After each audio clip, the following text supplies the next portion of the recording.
지금은 현재 편의점을 운영하면서 손님이 없을 때마다 늘 사연을 들으며 시간을 보내곤 했었는데요. 늘 다른 사람들의 이야기라고만 생각하며 즐겨 듣던 사연이 직접 제가 경험한 일이 되어버리니까 한동안은 좀 멍하게 되더라고요.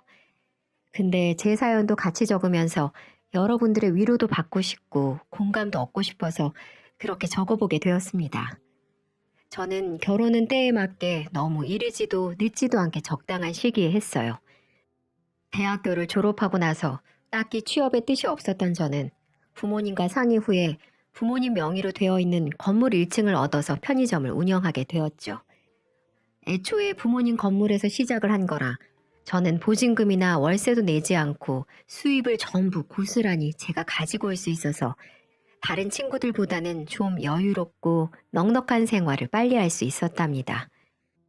근데 이건 다 제가 잘해서가 아닌 부모님을 잘 만난 복이라는 걸 잘 알고 있기 때문에 저희 부모님께 더 효도하려고 하고 잘하려고 노력했어요. 지금도 그러고 있는 중이고요. 하지만 자식으로서 부모에게 할 수 있는 최고의 효도는 건강하고 행복하게 잘 사는 모습을 보여드리는 거라 생각을 해서 저는 다른 것보다도 결혼을 해 단란한 가정 꾸려서 재미있게 잘 사는 모습을 보여드리고 싶었어요. 떡두꺼비 같은 손자들도 순풍순풍 낳아서 우리 부모님의 기쁨조가 될 수 있게 해주고 싶었죠.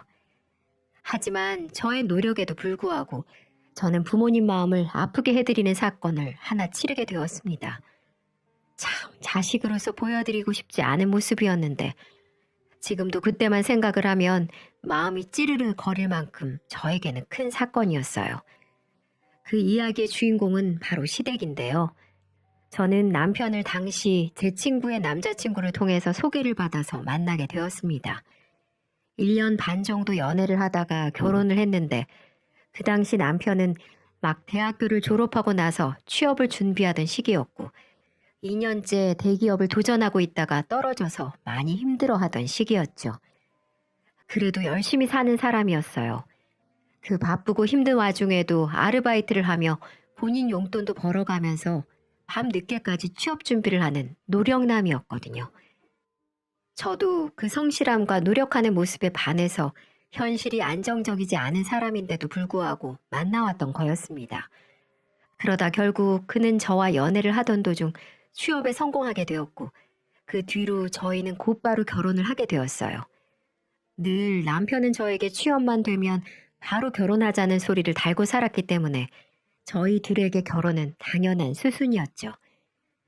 결혼 과정에서 딱 하나 걸리는 부분은 시댁의 형편이었습니다. 솔직히 말해서 저희 집은 부모님 명의로 된 건물이 몇 채가 있는 좀 사는 집안이었거든요. 그래서 돈에 있어서는 부족한 게 별로 없었어요. 하지만 남편 쪽은 아니었습니다. 남편이 대기업에 목숨 걸고 달려들었던 것도 다 이유가 있었을 만큼 시댁은 좀 형편이 어려웠죠. 시아버지는 원래 가구 공장에 다니시면서 일을 하셨는데 기계에 다리가 끼게 되는 사고로 장애 판정을 받은 이후로는 일을 하실 수가 없었어요. 그래서 시어머니가 식당을 운영하면서 겨우 먹고 사는 집안이었습니다. 하지만 장사도 잘 안 돼서 시어머니는 몇 번이나 가게 업종을 바꿀 만큼 장사 수완이 좋지 않아서 늘 쪼달리며 살고 계셨습니다. 그래서 남편은 그 가난이 싫어서 대기업으로 들어가 빨리 돈 벌고 여유롭게 살고 싶은 마음이 컸다고 했어요. 그러니 목숨을 걸고 악착같이 준비해 결국 대기업으로 들어가게 된 거죠. 물론 남편이 잘 된 건 정말 다행이었지만 어쨌든 결혼을 하기에는 양가의 재력 수준이 좀 달라서 조금 삐그덕거리는 부분이 나타났습니다. 바로 집 문제와 혼수 문제 때문이었는데요.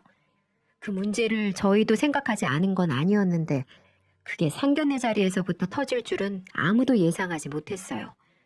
결혼 준비를 하기 전 상견례를 갖는 자리에서 양가 부모님끼리 약간의 신경전이 오고 가는 사건이 하나 있었거든요. 양가가 처음 만나는 자리는 누구나 그렇듯 떨리는 순간이었어요. 무엇보다 이제 우리가 결혼 준비를 어떻게 해나갈지 같이 상의하는 자리이기도 했기 때문에 저와 남편은 초긴장을 한 상황에서 양가 부모님을 맞이했습니다. 초반에는 순조롭게 대화가 이어지고 분위기가 괜찮게 흘러갔어요. 근데 결혼 날짜를 잡고 집과 혼수 이야기가 나오는데 그때부터 신경전이 시작되고 말았죠. 신경전의 시작은 저희 시어머니로부터였어요. 저 사돈, 제가 초면이고 또 상견례 자리에서 드리기는 좀 어렵긴 한데 그래도 말씀을 드려야 할 것 같아 신뢰를 무릅쓰고 말씀드리는 겁니다. 네, 말씀하세요, 사돈. 그게 말입니다. 우리가 좀 집 사정이 좋지가 않아요. 보시다시피 우리 남편도 지금 이런 상태고 해서 뭐 우리 쪽에서 집이고 결혼식 비용이고 할 수 있는 부분이 없을 것 같아서요. 어렵겠지만 사돈 쪽 잘 사시니 좀 힘 좀 써주시면 안 될까요? 시어머니는 저희 부모님을 보자마자 결혼을 위해서 해줄 수 있는 게 아무것도 없다고 하셨어요. 단 얼마라도 해보겠다고 말씀하시는 게 아니라 다짜고짜 우리는 없으니 너네가 좀 알아서 해줘라 라는 식의 말에 저와 저희 부모님은 좀 황당하긴 했습니다. 하지만 저희 부모님은 건물 몇 채를 그냥 가지고 있으신 게 아니에요. 아빠는 건축회사를 운영하시면서 사업과 기지를 다분히 크게 가지고 있으셨고 저희 엄마도 그 옆에서 내조하면서 쌓은 내공이 높았기 때문에 그 자리에서 그냥 받아주지 않으셨답니다. 예, 사부인, 형편이 어려울 순 있죠. 그걸 이해 못하는 건 아닌데 그래도 명색이 저희도 딸을 결혼시키는 입장에서 딸이 대접받지 못하고 가는 시집은 반갑지가 않네요. 물론 사부인께서 다른 걸로 잘 해주시겠지만 그래도 단 얼마라도 같이 보태시는 게 맞지 않을까 싶네요. 아니, 저희도 보태고야 싶죠. 대신에 우리는 미래가 창창한 아들을 보내드리지 않습니까? 요즘 시기에 대기업 들어가는 게 얼마나 어렵습니까? 근데 우리 아들이 이번에 대기업 들어가게 되면서 이후에 벌어다 줄 돈 생각하면 결코 손해보는 결혼은 아니라고 생각하는데요. 네, 그것도 맞는 말씀이죠. 근데 사부인, 우리 딸은 지금도 이미 자기 사업체 운영하면서 지 또래보다 돈 잘 벌고 있어요. 게다가 지가 벌어내는 돈만으로도 충분히 먹고 살만 하고요. 그러니 아예 못하겠다는 말씀은 말아주시고 최대한 노력 부탁드립니다. 저희 쪽에서도 물론 최선을 다해 사위 맞이할 거고요. 아휴, 그래요. 뭐 사돈 어른 말씀도 일리는 있네요. 아무튼 그럼 저희 쪽에서 할 수 있는 건 해볼 테니 사돈의 수준에 안 맞다고 우리 자식 무시하는 일은 없으셨으면 좋겠네요. 네, 그건 당연하죠. 사위도 이제 엄연한 저희 자식인데 무시하다니요. 그건 걱정 마시고 저희 딸도 잘 부탁드립니다. 네, 뭐 똑 부러지는 저희 아버지의 말씀에 당당하게 말을 시작했던 시어머니는 헛기침을 해대며 꼬리를 내렸어요. 그 뒤로 시어머니는 2천만 원을 가지고 오며 결혼 준비에 보태라고 하셨고 저희 부모님은 그 정도로 만족하기로 했습니다. 사실 나중에 저희 아빠가 하신 말씀이지만 2천만 원 안 받아도 그만이지만 그쪽에서 처음부터 요구하는 대로 다 해주면 나중에 그 습관이 저에게 고스란히 와서 시댁살이 할 가능성이 높다고 하셨어요. 그래서 저희 아빠와 엄마는 단호하게 말씀을 하셨던 거였죠. 근데 저희 시어머니는 저희 생각보다도 더 독한 분이셨는지 그 뒤로도 뻔뻔하게 나오는 부분들이 한두 가지가 아니었습니다. 시댁에서 2천만 원을 주고 난 뒤 저희 부모님은 그래도 외동딸인 제가 좋은 곳에서 잘 살았으면 좋겠다고 말씀을 하시면서 좋은 아파트를 하나 해주셨어요. 그래서 저는 6억짜리 아파트를 혼수로 해갈 수 있었답니다. 처음에 시댁 쪽에서는 이 사실을 알고는 굉장히 감개무량하며 아주 좋은 며느리가 들어왔다며 한참을 아부를 하더라고요. 그때는 저희 집으로 1등급 한우까지 보내시면서 감사 인사를 하실 정도로 좋아하셨어요. 저도 이 정도면 서로가 잘 합의가 된 상황이다 생각하며 그렇게 한 번의 사건을 잘 넘기고 결혼을 했습니다. 하지만 진짜 문제들은 결혼 후에 터지기 시작했어요. 저희 집은 친정과 시댁 집 사이에 있는 편이었는데 양쪽 모두 차 타고 금방 갈 수 있는 거리일 만큼 가까웠기 때문에 출간 이후에도 서로를 자주 보며 지냈어요. 근데 시어머니는 해도 너무할 정도로 저희에게 자주 방문하셨습니다. 아니요, 솔직히 더 정확하게 말한다면 집이 아닌 편의점을 그렇게 많이 찾아오셨어요. 그리고 찾아오는 걸로 끝이 아니라 진짜 뻔뻔한 짓들을 많이 하셨죠. 저희 편의점에서 파는 간식이나 물건들을 계산도 하지 않고 잔뜩 가지고 가셨어요. 명목은 다른 거 없었어요. 우리 며느리가 하는 가게니 돈 안 내도 물건을 가져가도 문제없다는 생각을 하신 것 같았습니다. 처음에는 과자 몇 봉지부터 시작해서 음료수, 화장지, 칫솔 등등 필요한 물건들을 가져가기 시작했고 손님들 준다면서 껌이라든지 이것저것을 가져가셨습니다. 저는 진짜 어이가 없었지만 처음에는 그냥 드렸어요. 시부모님인데 돈 받기도 좀 그렇잖아요. 근데 이게 하루 이틀로 끝나는 게 아니라 거의 일주일에 두세 번도 넘게 가지고 가시고 심지어는 발주 넣고서 바로 받은 것들까지도 싹 가지고 가시는 바람에 장사에까지 영향이 미치는 수준이 되니까 그냥 두고 볼 수가 없겠더라고요. 그래서 또 찾아오셨길래 한 번은 용기를 내서 말씀을 드렸어요. 예, 나 왔다. 네, 어머니 오셨어요? 그래, 오늘은 뭘 가지고 가볼까나? 예, 요즘 잘 나가는 거 뭐 있니? 아주 그냥 식당에 가지고 갈 때마다 손님들이 좋아서 죽을라 그런다. 덕분에 단골 좀 늘었어. 그러셨어요? 다행이네요. 근데 어머니, 이제 저희 매장에서 물건 가지고 가시는 거 좀 자제 부탁드릴게요. 아니면 저희 이거 매일 유통기한 지나서 폐기하는 것들 있는데 그거 가지고 가셔도 되고요. 저희 알바생들 먹을 것만 좀 빼놓고 다 챙겨서 드릴 테니까 앞으로는 그걸로 가지고 가주세요. 뭐야?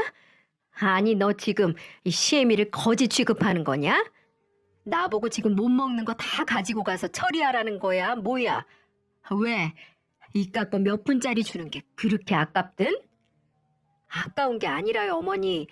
저도 엄연히 그것들 판매하면서 가게 운영하는 건데 어머니께서 손님들이 사갈 것까지 다 가지고 가시니까 저희도 가게 운영이 어려워서 그래요. 아니 그럼 더 주문하면 되지. 물건이야 더 떼면 그만인걸. 너는 지금 그게 아까워서 나한테 버린 음식이나 가져다가 처먹으라는 거 아니야? 그런 게 아니라요. 저도 손해보는 장사는 할 수 없어서 드리는 말씀이에요. 그리고 인기 있는 제품들은 본사에서도 몇 개 안 보내주는데 그런 것까지 어머님이 다 가지고 가시잖아요. 그러니까 앞으로는 진열되어 있는 제품들은 그만 가지고 가주세요. 허! 내가 부잣집 며느리가 들어와가지고 덕 좀 보나 했더니만 아주 그냥 지 시애미를 산거지로 보고 있었네. 됐다. 안 가지고 가마. 시어머니는 저의 부탁에 오히려 더 화를 내며 편의점을 나가버리셨어요. 그 뒤로는 그새 저희 남편에게 다 일러 바쳤는지 퇴근도 전에 남편에게 전화가 왔더라고요. 여보, 혹시 엄마한테 편의점 물건들 그만 가지고 가시라고 했어? 아휴, 벌써 당신 귀에 들어갔어? 빠르기도 하네. 그렇게 말씀드렸어. 솔직히 너무하셨잖아. 그걸로 나도 벌어서 먹고 사는 건데 어머니 때문에 손해본 게 이만저만이 아니라고. 아니, 그래도 그렇지. 당신 시어머니가 그거 몇 개 가지고 가는 게 아까워서 그만 오시라고 해? 여보, 지금 여기에서 어머니 편 드는 거야? 당신이 생각해봐. 일주일에 두세 번씩 꼬박꼬박 하루에 가지고 가시는 물건값만 10만 원이 넘어. 편의점에서 그 정도면 물건 몇 개가 빠지는 건 줄 알아? 아침에라도 오셔서 어머님이 물건 다 빼가시는 날엔 그때부터 손님들이 와서 먹을 거 없다고 그냥 나가는 경우가 태반이야. 그런데도 가만히 있으라고? 아, 물론 편의점도 그러면 힘들겠지.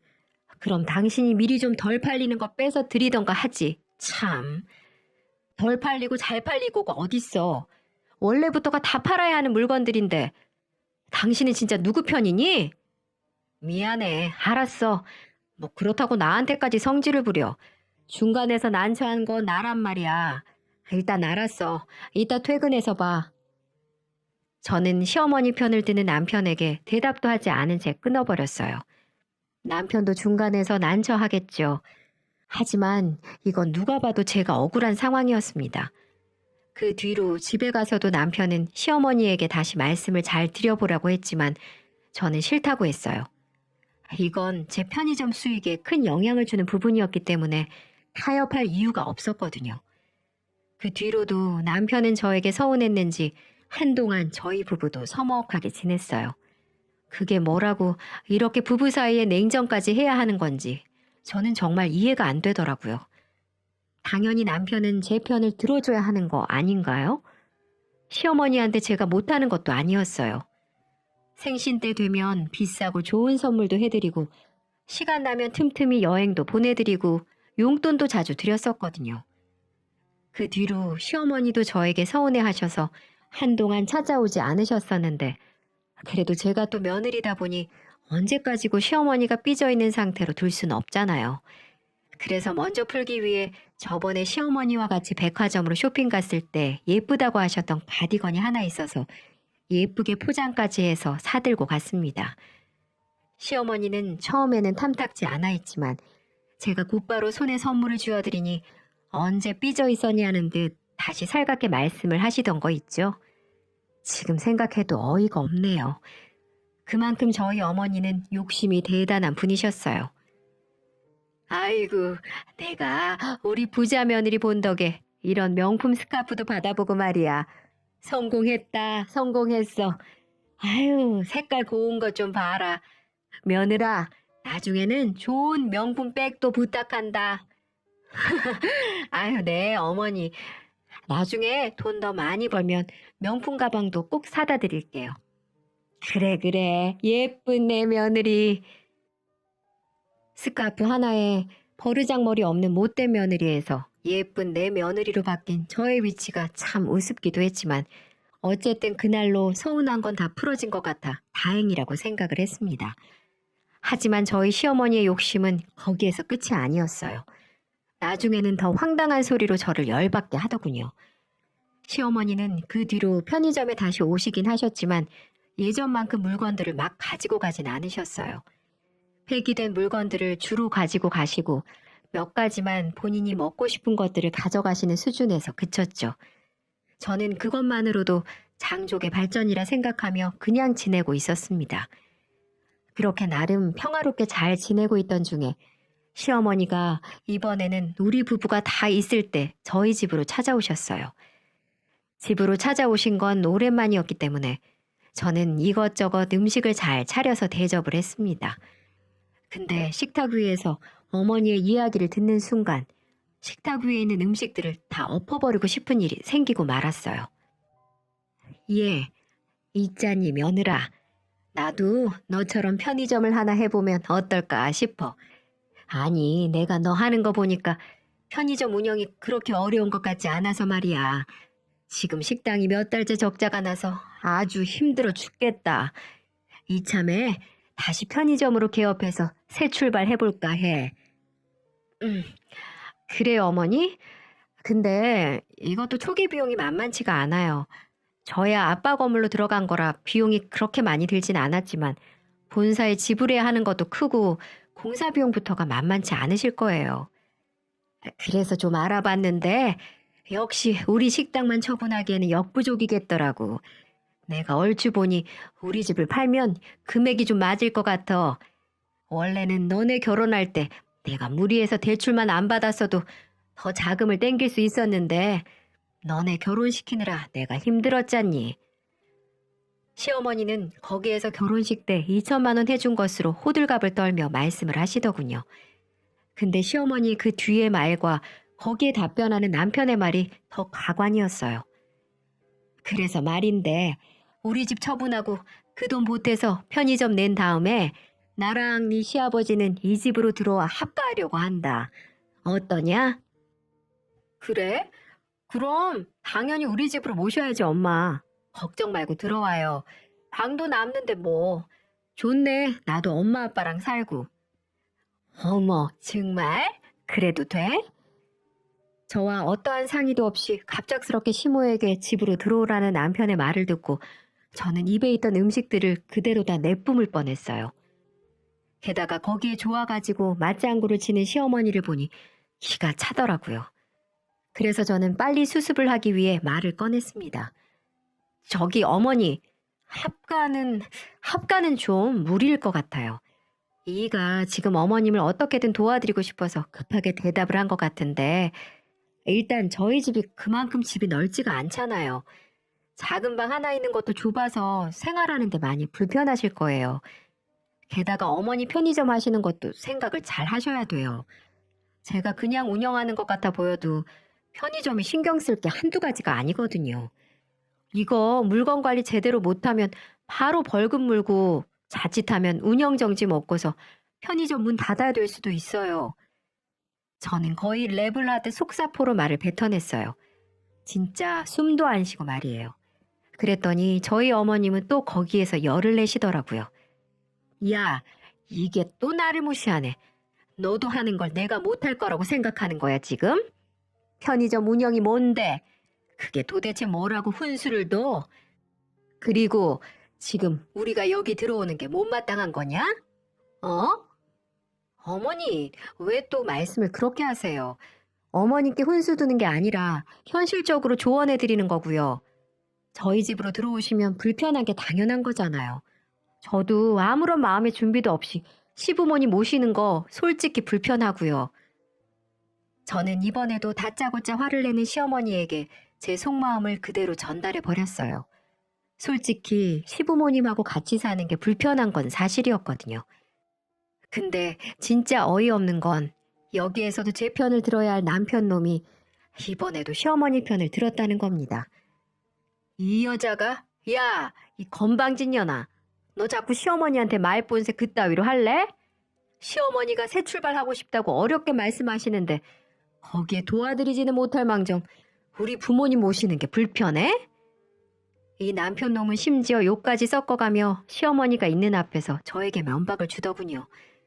거기에서는 저도 더 참을 이유가 없었어요. 저희 시어머니는 남편의 언행을 보고 나무라는 것이 아니라 오히려 꽃이라는 표정으로 저를 보고 계시더군요. 거기에서 저는 더 화가 나 일부러 더 시어머니 앞에서 같이 욕을 해버렸습니다.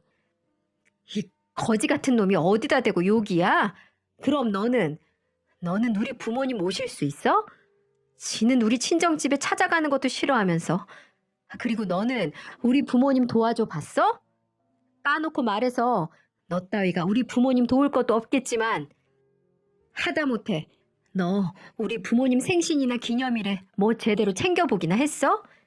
맨날 지네 부모님 생신에는 좋은 거 못 해드려서 안달이면서 우리 부모님 때는 인터넷에서 파는 싸구려나 사다가 바치잖아. 그것도 내가 겨우 말리면 그제서야 내 카드로 선물 사대는 주제에. 더 말해볼까? 돈을 벌어도 내가 더 많이 벌어오고 생활비를 보태도 내가 더 많이 보태는데 네가 뭔데 니네 엄마 도와주라 말아야? 남편은 속사포 같은 저의 말에 적잖이 열이 받았는지 뒷목을 잡고 쓰러지는 신용을 해댔습니다. 가짠더라고요. 그 옆에서 시어머니는 제 이야기를 들으면서 얼굴이 붉어지면서 엄청 열을 받아 하는 게 보였죠. 근데 저는 참지 않았어요. 솔직히 그동안 쌓인 게 진짜 많았거든요. 남편이란 놈은 지네 부모님이나 위할 줄 알지 저나 저의 부모님께는 늘 성의가 없었어요. 그것도 마음에 안 들었는데 이번 사건까지 터지고 나니까 저의 서운함은 겉으로 터져버리고 말았습니다. 한 번 터지니까 이게 계속 말이 나오더라고요. 그래서 앞에 계신 시어머니에게도 더 말을 보탰어요. 어머니, 진짜 죄송한데요. 편의점 일이 밖에서는 쉬워 보여도 안으로 들어가면 절대 그렇지 않아요. 젊은 사람도 하기가 쉽지 않은데 50 넘은 어머님은 얼마나 더 힘드시겠어요. 그러지 말고 지금 운영하시는 식당을 잘 살려볼 궁리를 하시거나 다른 업종을 찾아보세요. 그리고 다시 한번 말씀드리지만 저는 합간을 못해요. 지금도 이렇게 퍽 하면 어머님이랑 싸워대는데 같이 살면 얼마나 더 서로가 힘들겠어요. 그래서 저는 합간을 못하겠어요. 정말 죄송합니다, 어머니. 이 고의한 것 피도 눈물도 없는 년 같으니라고. 시어머니는 그대로 저에게 욕을 한 바가지 하고는 집을 나가셨어요. 남편도 열이 받았는지 그대로 안방으로 문을 쾅 닫고는 들어가 버렸죠. 저도 속상하고 힘들어서 그날 밤 하루 종일 식탁에 엎드려 얼마나 울었는지 모릅니다. 근데 사실 제가 우리 아버지 피를 물려받았는데 그냥 피만 물려받았겠어요? 저는 누가 봐도 우리 아빠 딸이라고 할 만큼 사업가 기질이 컸습니다. 그냥 보면 이건 될 거다, 안 될 거다라는 게 탁 하면 보일 만큼 사업 수완이나 땅, 건물 보는 눈이 탁월했거든요. 하지만 우리 시어머니는 성격 자체가 허술한 사람이었어요. 그래서 꼼꼼함이 중요한 편의점 일을 절대 할 수 있는 분이 아니셨죠. 그래서 제가 더 말린 것도 있었거든요. 근데 그 속도 모르고 이렇게 저만 나쁜 인간으로 몰아세우는 그들에게 정말 서운했습니다. 근데 저의 진심 어린 조언과 성질에도 그들은 정신을 못 차린 듯 했어요. 남편과 시댁과의 냉전이 이어지고 있는 사이 저는 어느 날 퇴근을 하고 집에 들어갔다가 완전히 까무러칠 뻔했습니다. 그 일이 있고 며칠 뒤 편의점을 닫고 집으로 갔는데 온 집안이 시댁 물건들로 채워져 있었습니다. 그리고 거실에 대자로 누워서 시부와 시모가 TV를 보고 있었어요. 너무 황당했습니다. 아무리 시부모님들이라고 하더라도 여긴 내가 사는 공간인데 내 허락도 없이 모든 짐을 싸들고 저희 집으로 왔다는 게 열이 받기 시작하더군요. 알고 보니 이 모든 말도 안 된 상황에는 남편 놈이 자리하고 있었습니다. 어머님, 아버님, 여기는 어떻게 들어오셨어요? 이 짐들은 다 뭐고요? 당신, 어머님, 아버님 여기 들어오는 거 알고 있었어? 알면서 뭘 물어? 당연히 알고 있지. 이제 부모님도 들어오셨으니까 당신은 제발 그 성질머리 고치고 부모님께 깍듯하게 하면서 잘 모시고 살 생각해. 뭐라는 거야, 이 인간이? 어머님, 아버님, 진짜 너무하시네요. 제가 안 된다고, 같이 사는 건 어렵다고 말씀드렸잖아요. 저는 시어머니와 옆에서 아무것도 모르는 척 앉아 계시는 시아버지에게 화를 냈어요. 그랬더니 우리 시어머니는 아무런 죄책감도 없이 또 생각 없이 말을 하시던 거 있죠. 이 고의한 것? 야, 내가 내 아들 집에 들어온 건데 왜 네가 안 된다고 난리야? 이미 우리 집 내놨으니까 너도 포기하고 그냥 살아. 아주 그냥 저 고의한 성질머리는 누구한테 배운 건지. 저는 막무가내로 억지를 부리는 어머니를 보며 더 이상 이들은 말이 안 통한다는 걸 알게 되었습니다. 그래서 그 길로 어떻게든 이 말도 안 되는 상황을 모면하기 위해 제 나름대로 머리를 굴리기 시작했어요. 그리고 이에는 이, 눈에는 눈이라는 마음을 갖고 저도 똑같이 시댁 식구들에게 참 교육을 해주기로 했습니다. 그래서 저는 그들에게 마지못해 받아들이는 척 며칠 동안 연기를 했고 며칠 뒤에 곧바로 작전을 펼치기로 했습니다. 사건 당일 저녁 때가 됐을 무렵 남편과 시부모님들에게 말을 꺼냈습니다. 여보, 오늘은 내가 몸이 좀 안 좋아서 어머님, 아버님 밥 차려드리기가 좀 어렵네. 몸이 안 좋다고 하니 엄마가 죽 사들고 온다고 하고 우리 엄마 오랜만에 오시는데 당신은 그렇다 쳐도 어머님, 아버님 마주치기 좀 그렇잖아. 그러니 오늘은 당신이 모시고 식사도 대접해드리고 바람 좀 쐬고 와. 어머님, 아버님 죄송하지만 이랑 나가셔서 오늘은 맛있는 걸로 외식하시고 들어오세요. 비싼 거 드셔도 되니까 오늘은 평소에 드시고 싶으셨던 걸로 마음껏 회포 풀고 오세요. 어머, 네가 웬일이니? 이제야 정신이 좀 차려지나 보다. 그래, 알았다. 당신 진짜 우리끼리 나가도 괜찮겠어? 암튼 당신이 그러라니까 이따가 장모님 가시면 전화해. 그때 들어갈 거니까. 시부모님과 남편은 신이 난 채로 그대로 나갔습니다. 그리고 저는 그들이 나가자마자 다시는 이 집에 발을 들이지 못하도록 제가 계획한 모든 일들을 하나 둘 처리해 나갔어요. 저는 그들이 차를 타고 동네를 떠나자마자 곧바로 미리 예약해둔 이삿짐 업체를 불렀습니다. 그리고 시부모님 물건들 하나도 빠짐없이 트럭에 싣기 시작했어요. 그리고 거기에다 남편 물건들, 컴퓨터 책상, 양말 한 짝까지도 빠뜨리지 않고 쓸어담아 짐을 실어버렸어요. 그 이유는 도저히 남편의 독단적인 행동을 보고 제 인생을 이 사람한테 낭비하고 싶지 않았기 때문이었죠. 바로 이혼을 결심하면서 말이죠. 그리고는 시댁 주소로 이삿짐을 보내버렸습니다. 이삿짐 아저씨에게 도착하면 시부모님들 연락처를 주면서 연락을 하면 된다고 말씀드렸고, 만약에 그들이 전화 받지 않거나 없으면 집 앞에다 모든 물건들을 내려놓고 그냥 가버리시라고 말씀을 드렸죠. 그래도 모든 책임은 제가 진다면서 말이죠. 그리고 시댁 식구들이 다시는 집에 들어오지 못하도록 비밀번호도 다 바꿔버리고 문도 열어주지 않았습니다. 역시나 그들은 외식을 마치고 집에 들어오자마자 문이 열리지 않는 것을 보고 저에게 전화를 했더라고요. 여보, 비밀번호 바꿨어? 문이 안 열리네. 비밀번호 바꿨어. 당신들 이제 이 집 못 들어와. 내 집에 이제 더는 들어올 생각하지 마. 당신들 같은 기생충 같은 집구석이랑 도저히 못 살겠으니까 그냥 거기서 니네 집으로 가. 뭐라고? 아니 갑자기 이게 무슨 경우야? 왜 이래? 왜 이러긴. 막무가내로 들어온 인간들 나도 막무가내로 내보내는 거지. 그리고 어머님한테 전화 갔을 텐데 여기 온 거 보니 이삿짐 아저씨 전화 못 받았나 보네. 당신들 짐은 전에 어머님 아버님 사는 집으로 다시 보내버렸으니까 당신들 집으로 가라고. 더 이상 엮이고 싶지 않으니까. 미쳤어? 문 부숴버리기 전에 좋은 말로 할 때 열어라. 안 미쳤지. 뻔뻔해 미쳐버린 건 너나 너네 가족이고 나는 지극히 정상이거든. 그리고 부숴봐. 여기 내 집이거든. 당장 경찰 부를 거니까 썩 꺼져. 저는 전화를 끊어버린 뒤로는 문을 발로 차고 난리를 치는 그들에게 문도 열어주지 않았어요. 완전히 무시했죠. 그랬더니 밖에서 누군가가 민원을 넣었는지 얼마 뒤에 경비에게 그들은 끌려나간 듯 했습니다.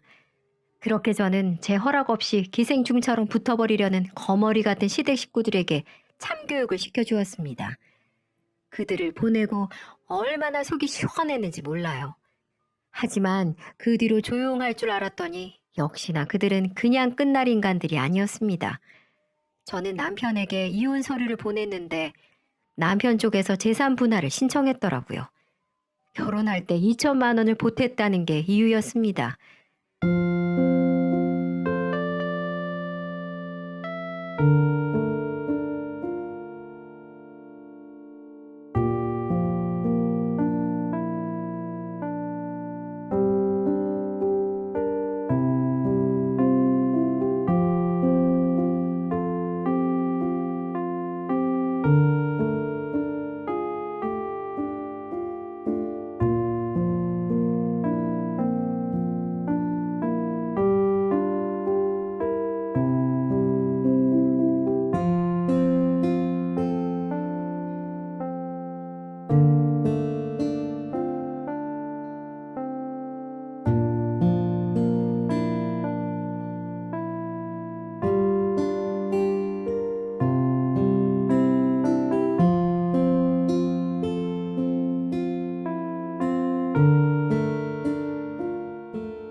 저는 당연히 꿀릴 게 없으니 같이 소송을 했죠. 하지만 그들은 우리나라 법을 무시하는 듯 했습니다. 자기들 뜻대로 돌아가지 않자 거의 막다른 길에 다다랐는지 이제는 제 편의점까지 찾아왔더라고요. 시모와 전 남편은 제 편의점으로 찾아와 행패를 부려대기 시작했습니다. 이 도둑년아, 우리 2천만 원 돌려놔. 당장 돈 내놓으라고. 어디서 다 처먹으려고 수작을 부려? 어이가 없어서. 그럼 어머니도 그동안 제가 사드린 명품들이랑 용돈들 다 내놓으세요. 다 뱉어놓고 가시라고요. 당신 진짜 미쳤어? 지지 않고 화를 내는 저에게 둘은 합세하여 저에게 달려들었고 결국 시어머니는 저의 머리채까지 잡아끄는 지경에 이르렀습니다. 갑작스런 상황에서 저는 속수무책으로 시어머니에게 끌려다니고 있는데 그때 저의 구세주가 나타났어요. 바로 저희 친정아버지가 편의점에 경비원 연락을 받고 오셨더라고요. 당신들 이게 뭐하는 짓이야? 저희 아빠는 제가 머리채가 잡혀 끌려다니는 상황을 보자마자 그들에게 호통을 쳤고 놀란 시어머니와 남편은 잠깐 움찔하더니 자존심 때문에 그만할 수 없었는지 그 뒤로는 저희 편의점 물건들을 죄다 던지기 시작했어요. 하지만 그걸 보고 가만히 있을 저희 아빠도 아니었죠. 아빠는 그들을 지켜보더니 이내 어딘가로 전화를 하셨어요. 조금 뒤에 5분도 안 돼서 누군가가 들이닥쳤고 그 정체는 바로 경찰이었습니다. 경찰들은 곧바로 행패를 부리고 있는 그 둘을 잡아 끌었어요. 그리고 저희 아버지가 거기에다 대고 호통을 다시 한번 치셨죠. 썩 꺼져 이것들아. 다시 한 번만 내 딸한테 찾아오면 죽을 줄 알아. 가만 안 둬 내가. 아! 이건 놔! 놓으라고! 그들은 그렇게 경찰들에게 질질 끌려가며 하찮은 모습으로 가게에서 쫓겨나게 되었고 아버지의 험악한 소리에 두 번 다시 찾아오지 못했습니다. 그리고 저는 저를 폭행한 것과 저희 편의점을 쑥대밭으로 만들어 놓은 모든 증거들을 찍고 경찰에 정식으로 고소해버렸습니다. 이 사건 때문에 저는 확실하게 이혼을 좀 더 빨리 끝낼 수 있었고 그들은 제게 거의 한 푼도 받지 못하고 이혼을 당하게 됐고 저를 폭행한 죄로 벌금까지 물게 되었습니다. 바보 같은 인간들이었죠. 얼마나 속이 시원하던지. 그렇게 제 결혼 생활은 마무리가 되었습니다. 한번 이혼을 겪고 나니 시원하긴 하지만 이 씁쓸한 경험은 두 번 다시 하고 싶지가 않네요.